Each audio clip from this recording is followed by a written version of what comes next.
I'm joined today by 5 people who actually tell us about the micro aspect of the year ahead. And I will start by getting them to introduce themselves. A quick introduction and we can start the conversation. Hi, good morning. I'm Richard Ottoy. I am the GM of EMEA at Sharethrough. Just right. Perfect. Hi, Ed. I am the Director of Inventory and Partnerships at StackAdapt. Morning, everyone. I'm Ciaran Eccles. I'm the MD of Digital and Innovation at the Telegraph.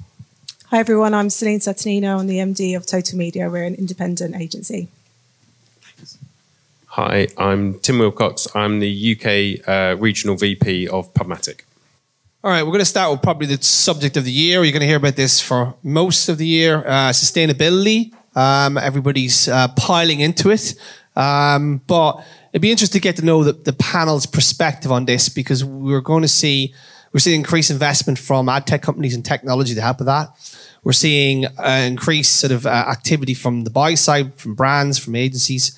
And obviously we're seeing the publishers playing this as well, but they've got an interesting role because they might be left with the bill, and we could talk about it a bit with Ciaran in a few minutes. But let's just talk about the wider sustainability piece first. And we'll start over the end there. The perspective of ad tech from this. Let's talk about the role ad tech plays in the sustainability conversation. Yeah, so the role that ad tech plays is, we've just got to clean up the emissions that are coming from the supply path, right? That's a huge amount of the emissions that are currently being generated. That's easier said than done, though, because for 2 reasons. Firstly, for most companies, the lion's share of the emissions are Scope 3 emissions, which means, and for a lot of companies, it's kind of 90+% of the emissions are Scope 3 emissions. That means that you're responsible for those emissions, but you don't control them, because those emissions are coming from companies that you're just working with. They're not directly from your company. And secondly, as well, the other reason it's getting harder is the internet continues to get bigger. So as you're trying to bring down your emissions, the internet is also growing at an alarming rate. Over the next 2 years, a further 1 billion people are going to be online. So that actually makes it pretty hard. But overall, I think across the ecosystem, everybody plays their part in bringing down emissions. As I say, the ad tech has to try and bring down supply path emissions. Publishers need to optimize their sites in terms of load speeds, how many ads they're running, how many calls they're making from the browser and from their servers. And also then brands and agencies need to look at their creatives and the emissions that are generated from those. And that's looking at things like resolution. And do the ads always need to be running at 1080p? Probably not. Looking at things like the colors. The colors actually have a big impact in terms of the energy that's required to actually load that ad, render that ad on a website. And then also the production. Do you really need to fly a production team down to Cape Town to record a 30-second video ad? Probably not. Does that happen? I want that job. How does that inform your your decision process around this at the minute? Like, a client's really pushing you on the sustainability piece, and how, as an agency, do you sort of like use that for the planning, buying, and execution of media? I'll take a step back, because we look at it first at a corporate level. So we've become a B Corp business, a huge amount of investment into everything we do, from the coffee we recycle to the sort of micro consumption through to our sort of travel policies. So before we even get into kind of advising our clients, it's making sure that as a business we're representing the best we can do from a kind of B Corp perspective. And every year we get reaccredited, and there's a lot of work that goes into that. From a client point of view, so it's really hard to be accurate if you generalise, because it's a real mixed bag. There's not a kind of ubiquitous request from clients around sustainability. There are some brands we work with where it's very high on their agenda, and they'll, as the brief comes in, it's looking at how can you deliver this campaign in the most sustainable way? What are you going to do to kind of help support us in that journey? And there's others where it's much more of an education role. So we'll take that role of saying understanding, so some of the points that you made about understanding how your campaign contributes and what we can do to offset that. So we work a lot with people like Scope or DV and others to understand and measure and be able to report that back to brands. So it's a mixed bag. Do you think that's an SPO conversation then? That's sort of looking at what Celine's doing, but is the SPO, the supply path optimization piece, really important from an ad tech perspective? I mean, obviously, agencies are buying across the ecosystem, DSP, SSP, and all the various hops in between. So how important is the supply path optimization piece how important is it for sustainability going forward? Yeah, I think in terms of SPO, I think it's clear that in order for a company to control and reduce down their emissions, they're going to have to work with fewer companies, right? That's clear. Downstream companies are going to have to actively reduce down their emissions, because then that's going to help their upstream partners become much more efficient and hit their sustainability goals. And if you can't do that, then you potentially run the risk of seeing less spend coming through or potentially being SPO'd out. So yeah, that's a potential risk. Are you looking at that as well, Ed? Is that sort of the process you guys take? Yeah, I think from our side, definitely to that extent. With SPO, it's always quite an interesting one, because a lot of it's going to be passed down to us at a DSP level in terms of driving factors from a client. So where we're looking at pushing spend isn't necessarily kind of building out pathways with different channels, but obviously building marketplaces or using marketplaces, like obviously these guys actually do have, is something that we can look at. And if that's kind of directed at a client level, then yes. But again, it's, I guess, SPO, you run the risk if you're trying to push everything through one path that you end up missing opportunities to buy efficiently and drive performance in other areas. Ciarán, who's going to foot the bill here? Because it feels to me this is just another incremental tax that someone's going to have to pay. So I'd love to hear the publisher's perspective here. Ciarán, you have the floor. Gee, thanks. So I had a little look at this last night, and actually Scope 3's CEO has talked about this kind of green levy as being intended to reduce wastage. And that should be the point. So I think everyone filling their boots over the last decade, which has come to kind of an end somewhat in the last couple of years.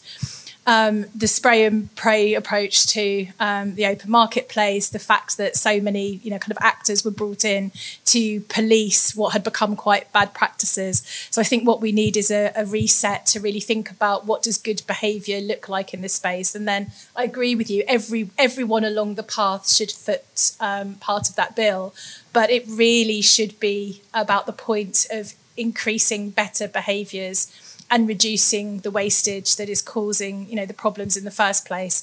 And I think this links into everything with, transparency, with the deprecation of cookies, and just our chance to reset how the industry works. So as a publisher, we're a subs first publisher. Somebody has to pay for journalism. It's either subscribers and it's advertisers. And our model is both. Journalism isn't free. AI can't go to the Ukraine and have reporters on the ground. It can't run investigative journalism pieces. So that has to be paid for.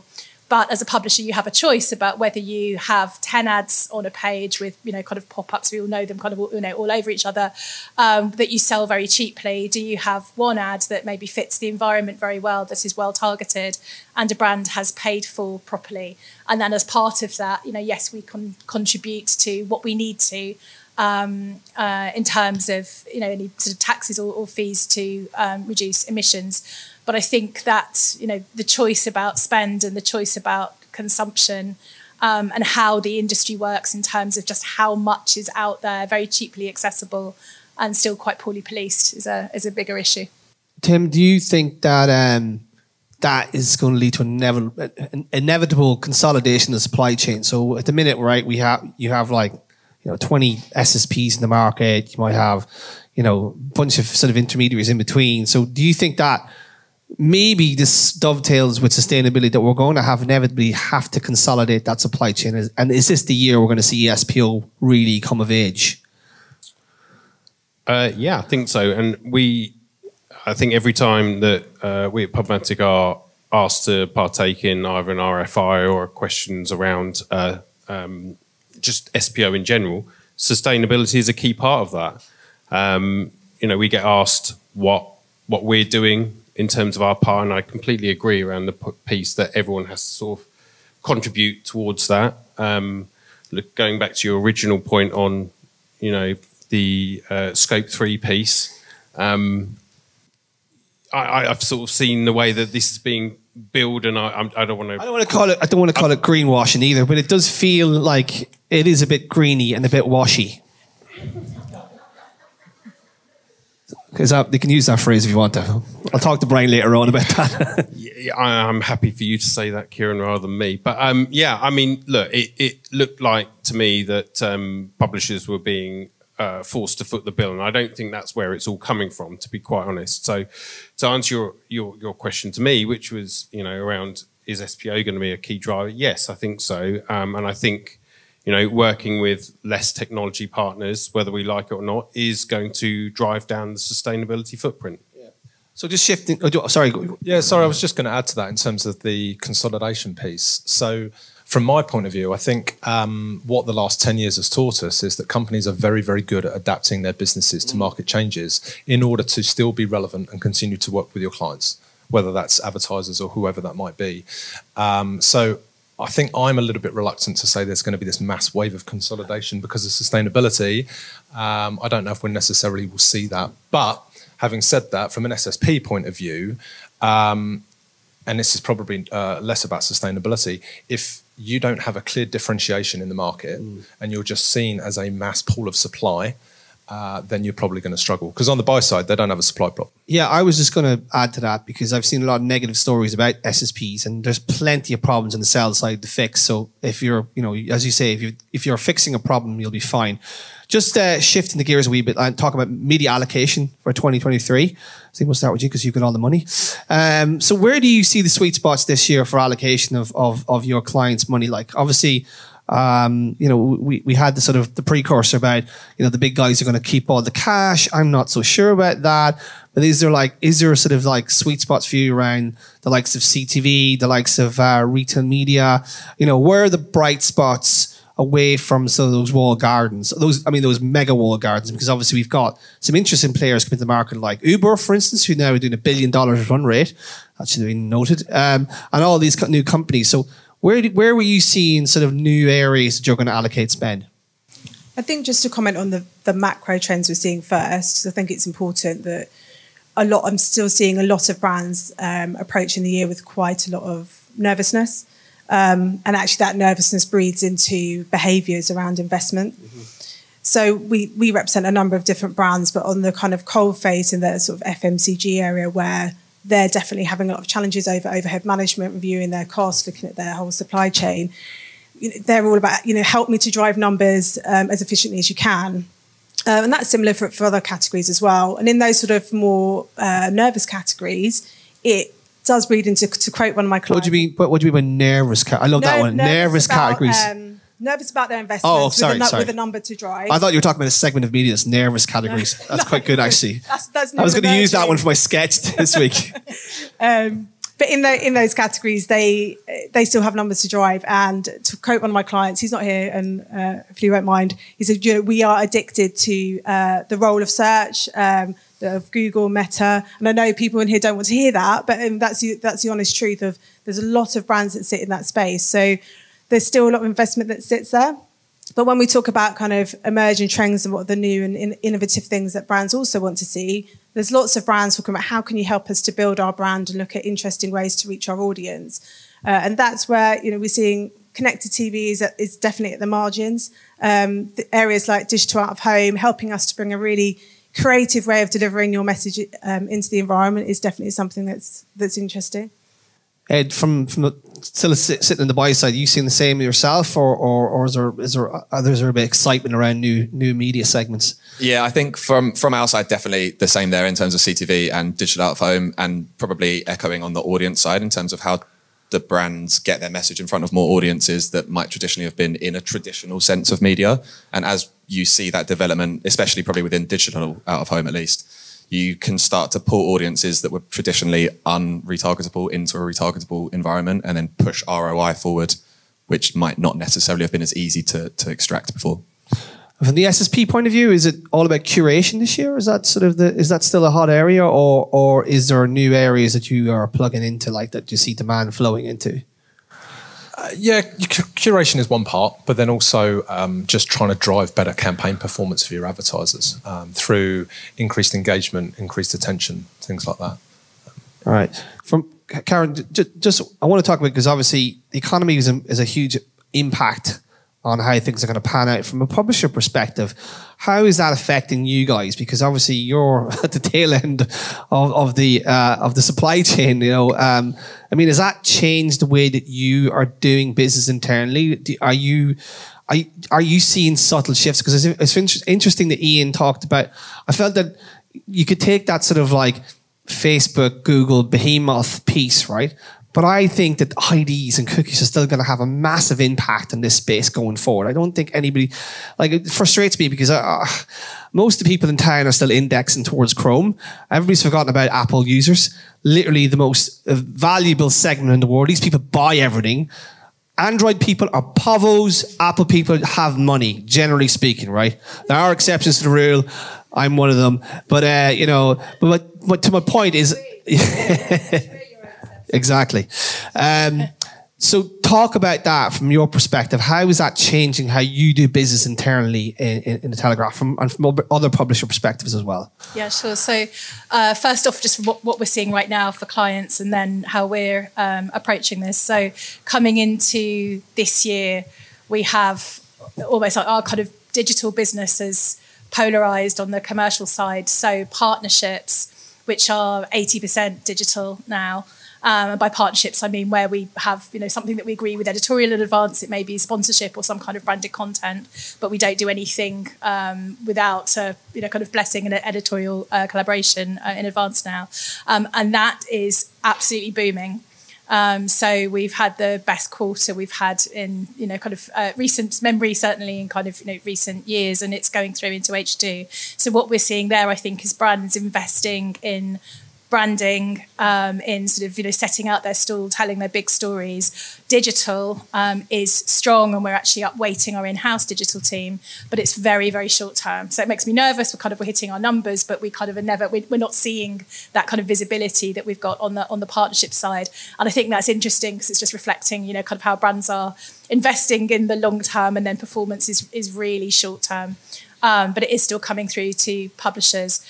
As a subs brand, and we became a subs first publisher about 4 years ago, we had to make some bets on what our ad business was going to look like now. So it's interesting because decisions that we made, and you and I have been talking about, Ciarán, for like 3-4 years, you know, kind of back then before we knew about COVID, kind of, you know, at the outset of GDPR in 2018, those things are now starting to pay off. So we invested a lot in our first party data products, because we were thinking about what will we know about the future as a subs publisher, and that's we will have known audiences, we will have IDs, we will have a lot of insight and data around those audiences. Therefore, you know, that was a big bet. And attention and engagement. We launched a program called Metrics That Matter nearly 4 years ago now. And it sounds crazy because everyone talks about attention now, but 4 years ago, people thought we were mad. Okay. But it was obviously really important because if we were looking at what drives successful campaigns on premium publishers, so I'm not saying that there isn't a place for you know, measuring clicks elsewhere, but for us, it's engagement and attention and understanding how you really kind of, you know, garner that when somebody's maybe paid to be on the publisher that they're on. And then building out what do we do with that data that comes when you're growing as a subs business. So we've been really careful about engaging with any of the ID solutions. But we've invested in everything around sort of, you know, first party data tech. We've got a good data matching product with InfoSum, partnership with them. We haven't engaged with any of the ID solutions because we're not looking for a replication of the cookie. We'll come to the cookie in a minute, addressability. I just wanted to ask Tim here for 2 seconds. I was actually at a Pubmatic lunch there recently about retail media, and it was a very interesting conversation because we had various players from there, and it feels to me that's a huge opportunity that seems to get overlooked. I mean, we're talking about, you know, tens and tens of billions of dollars that's going to basically transfer from analog into digital from trade marketers, not from agency, from trade marketers. So, you know, you guys are doing a lot on that space. Do you see that as a big play here in 2023? Yeah, I think from what we've seen so far is that or is it something like 91% of all retail businesses are looking at least maintaining or increasing their investment in retail media or e-commerce, whatever we want to call it, and a significant number of brands are looking at engaging in this area. And I think actually this is one really interesting part of the industry, because it's a part of the industry where the buy and the sell side are working quite closely together. We are segregated quite a lot in many parts, but this is something that we can all work, in one greater marketplace. So yeah, we're investing a lot in this area, just because we're seeing brands engaging very, very heavily. You see the rise of utility publishers like Uber and Deliveroo who don't actually have ads as their main business, but actually have just rolled out ads off the back of the first party data asset, which is quite an interesting sort of segment for buyers. And particularly those Facebook, Google buyers that Ian talked about. That's where I think that money is going to come from. I don't think it's going to come from publishers. I think it's going to come from the walled gardens that are losing signal. So when that leads nicely into our addressability question, you can start him on that one. But how important is that addressability piece going to be this year, right? Because regardless of what Google does, and regardless of what the IAB Tech Labs does, it's going to be very difficult to scale ID. So we're going to have to rethink sort of that whole framework of how we measure media performance and how we're going to target customers. We're not going to call them users anymore, but customers of brands. Where would you like me to start? Just tell me what you think the framework will look like this year. Will there be a big play on attention, for instance? Do you think attention is going to be an area that we focus heavily, particularly because we do a lot of mid to upper funnel, audio visual display advertising? Do you think that's going to be a big feature this year on the landscape? I think attention has to be, really. I mean, one of the things that we don't talk that much about actually in this area, which is sort of linked to attention, is the emotional reaction to content. That is all going to be driven by, how people interact. So that's a really key part in terms of, if you see a message for an ad, you have an emotive reaction to that. And so the attention to that ad will be partially dictated by your emotive response. Mm-hmm. So I think that has to be a key part for this year. Yeah. So are you guys investing heavily on the attention side? Are you still looking to work in the current framework? But how do you think about it? Because obviously you're at the coal face of a lot of this. So I was an agency who manages like millions and millions of pounds in spend. How do you think about that addressability problem? It's a broad question. So start with kind of understanding audiences. We're spending a lot more time with our brands, investing with them into helping them to understand real customer behaviour and how we can better define audiences before we even start to buy anything. So lots of investment there, to your point around looking at attention and emotional reaction to advertising. We work with biometric technology to pre-test ads before they go live, to look at what's the emotional responsiveness of that ad, how can we pre-optimise. But then when we get into sort of measurement or optimisation metrics, attention, I would say, is another one to add to the list. It's definitely one that we'll look at equating to attention equals quality equals business results, and therefore probably better for what we're trying to achieve.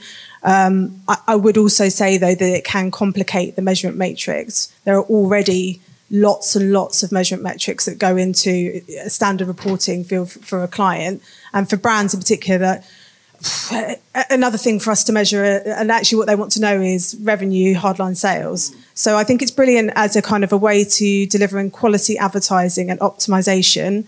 Whether it will become a trading metric, I'm personally not sure. Can I just add to that point on attention? Obviously, Tim was right in terms of there's the additional elements as well, rather than just attention, like how somebody actually looks at an ad, and that's things like emotion. I'd also take that one step further and talk about comprehension as well. So we can demonstrate as an industry that somebody has looked at an ad, but if they can't comprehend what that message is, I think it's also going to struggle to perform. So, I mean, as an example, so at Sharethrough, we've done a lot of research over the years, and part of that research, we know that a high percentage of people, I'm talking like 75% plus, have their devices on mute, both laptops and phones. So if you've got a video campaign, that is probably going to be viewed in mute, right? Which means it's going to be very difficult for that user to comprehend what that message is. The social platforms have figured that out. which is why when you go to places like Instagram and TikTok and Facebook, all of the video content, you've got captions that accompany those videos, whether that's sponsored content or video ads. Yeah. That hasn't moved over to the open web. So that's common. Ed, do you think that on the targeting side, are we going to lean heavily on contextual? Is that? I mean, it feels to me the contextual's getting a bad rap. You know, oh, we're going back to the Stone Ages. We can't do micro targeting. But the reality is, context is just as powerful as this one-to-one messaging that we kind of got hooked on. Thank you, Google. Over the last 10 years.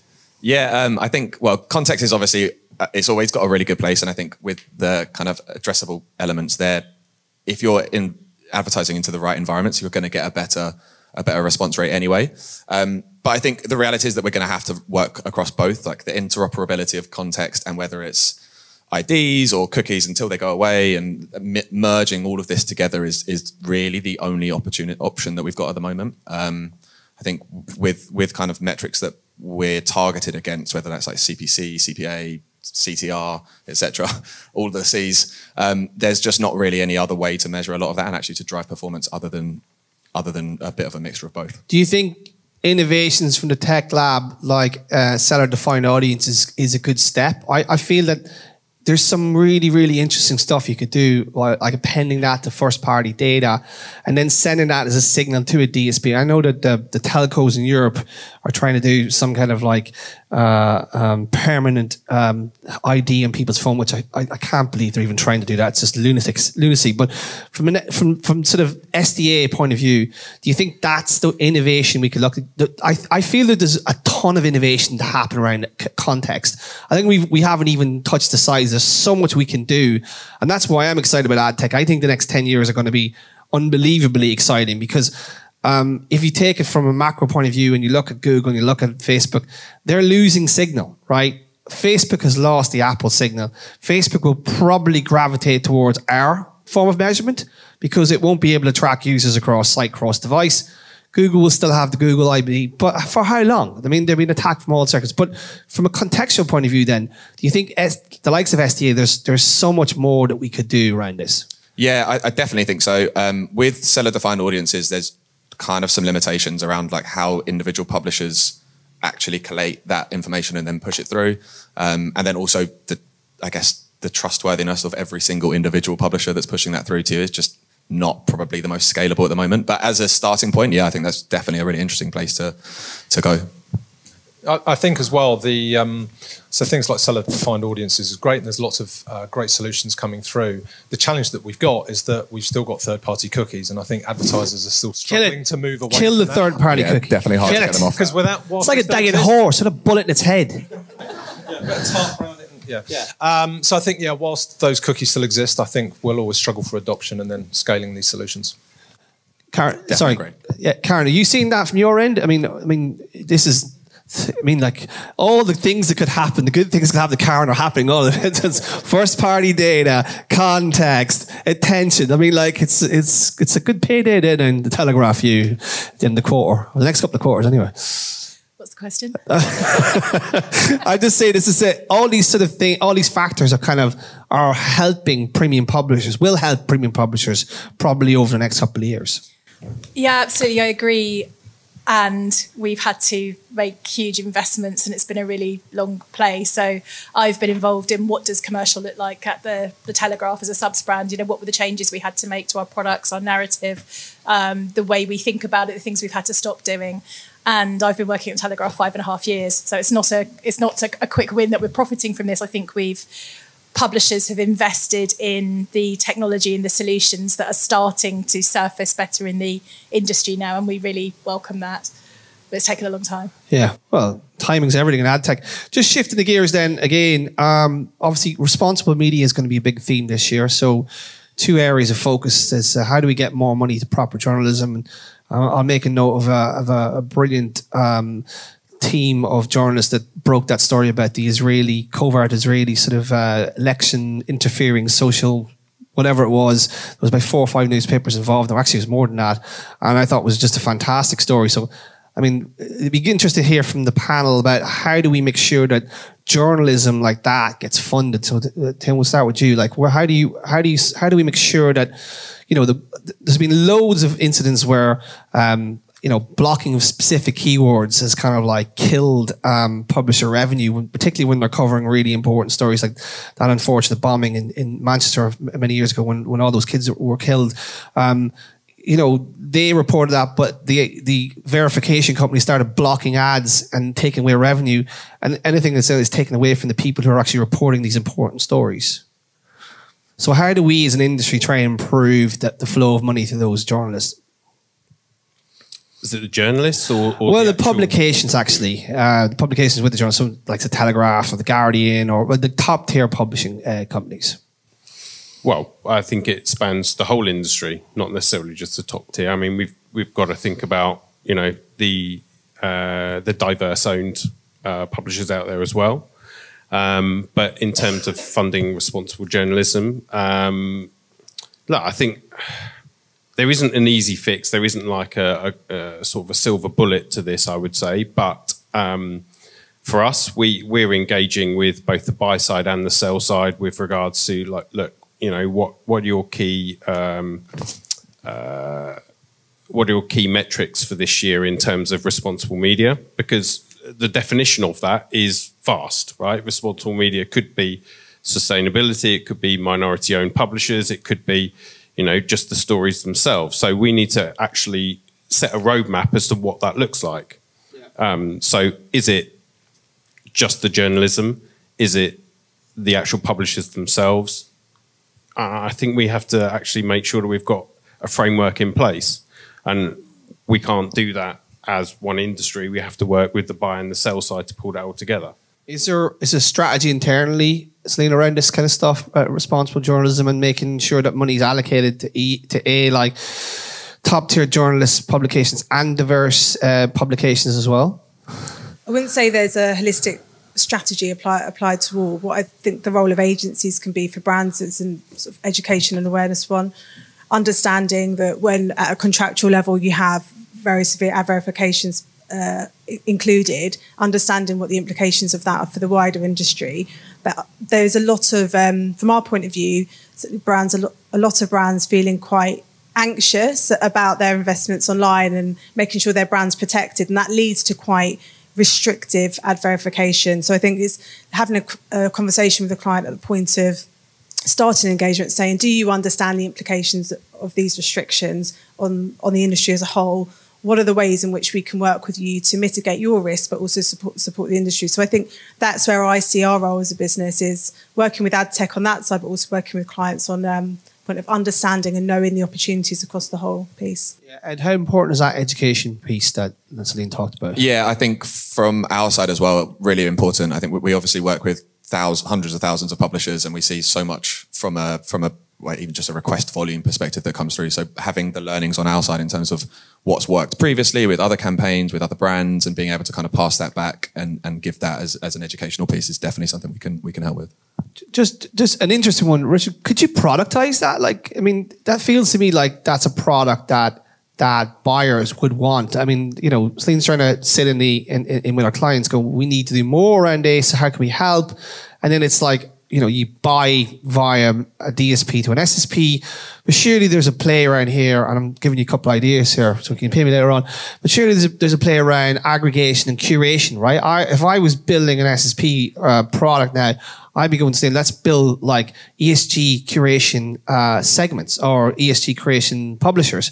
And that way you can get money to respond to, and then have the same control that Celine really needs from her agency or her brand point of view, who are nervous about engaging too much because they have a brand to protect, but at the same time they want to help these publications.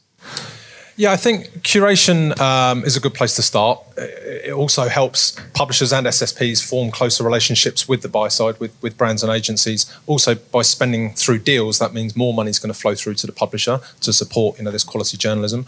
I also think AI is probably going to have a place to kind of help in all of this, because as our AI improves, it's going to help in sort of its predictions of which ad to serve in the right environments in terms of context and sentiment and things like that. You absolutely segued nicely into our last subject. That's my next subject. So I knew the question. Oh my God, what a genius. You're getting good at this, man. The effect of AI, well, we'll finish up with this question, the effect of AI on our industry and what we're likely to see in 2023. So just, obviously Ian did a great job of sort of like giving us an overview of what ChatGPT and OpenAI has been doing. But the reality is it is going to, this application of this technology is going to have a significant effect.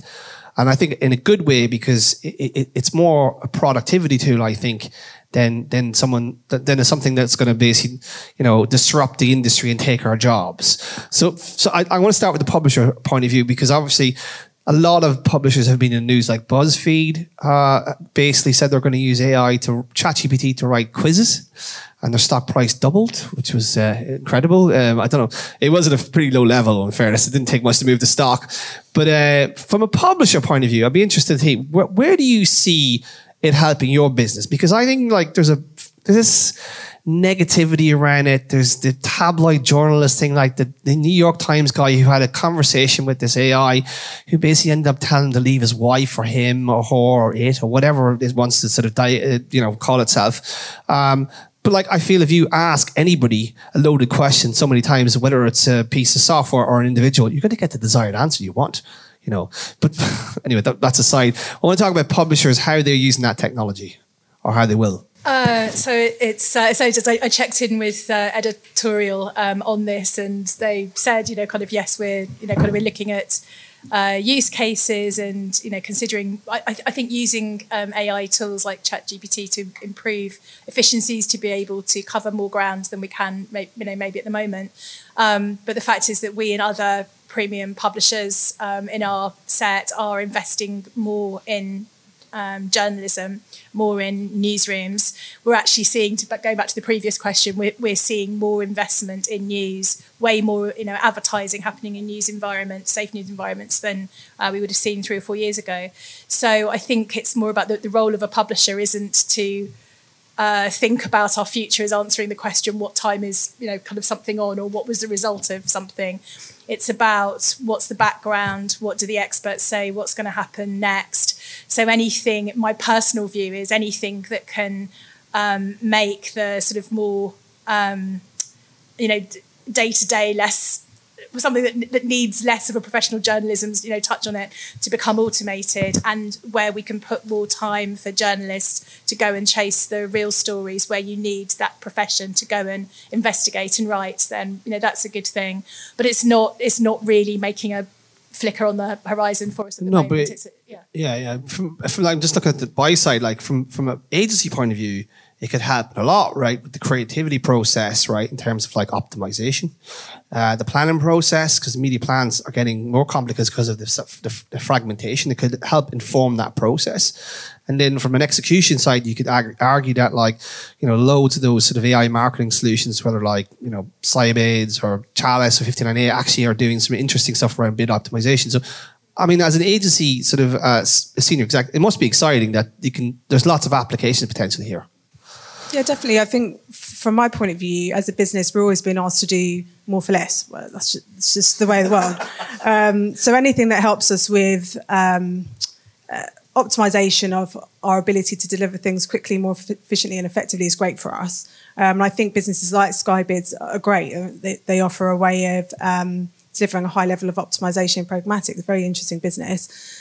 Equally, things like delivering AI through our reporting platforms and how do we just get numbers to clients as quickly as possible. That's an interesting area for us.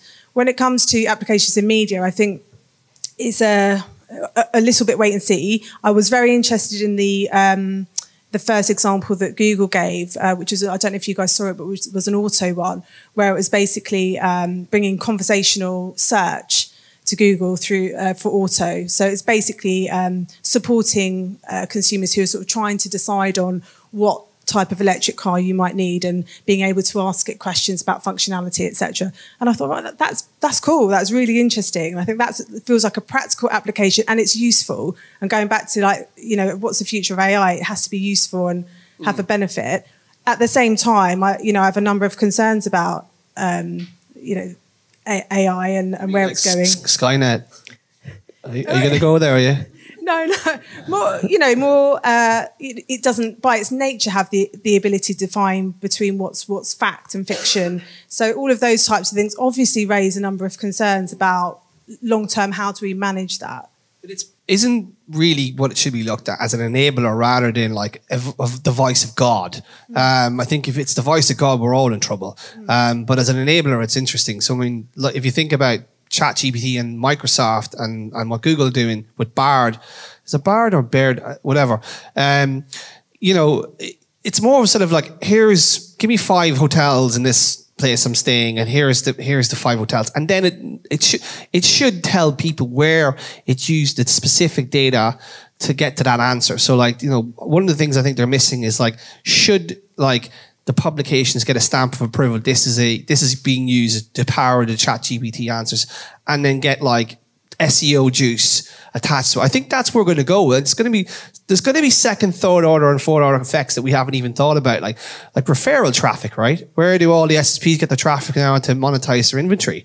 That would be I'm just bringing up a new one here, by the way, because this is not on the script. We're going off piste here. But like from a ad tech point of view, I mean, where do you see it sort of helping you guys? Like, so are you going to use it for yield optimization? Are you going to use it for various aspects? I mean, how can it improve the business, particularly on the sell side? That's a product question. I know it's a bit tough one actually. I threw you a curveball there, Tim. How I guess. I mean, the good thing with AI is it doesn't discriminate. So in the sense that, is it going to help us create a more even platform? It might do. But then, again, if we're looking to leverage data and we're using AI to do that, again, the point that I was talking about earlier with emotion, AI doesn't have that. So it possibly does have its place. But really, I think only for very simplistic functions, in my view. I think on the supply side, what it could really help with is sort of filtration. So predicting and understanding what requests to send to what buyer, because they're probably going to have a high propensity to respond to that impression. So I think filtration it will really help with. We've really got into product reviews. I do apologize. I kind of went down a rabbit hole here. I think on that note, we'll wrap up. I think that was a really good discussion. You're going to hear a lot more of this through the year and probably more at ATS London, because a lot of these topics are going to be top of mind. I want to thank our panel for an engaging discussion. Please, a round of applause, please, for the panel. Thank you very much.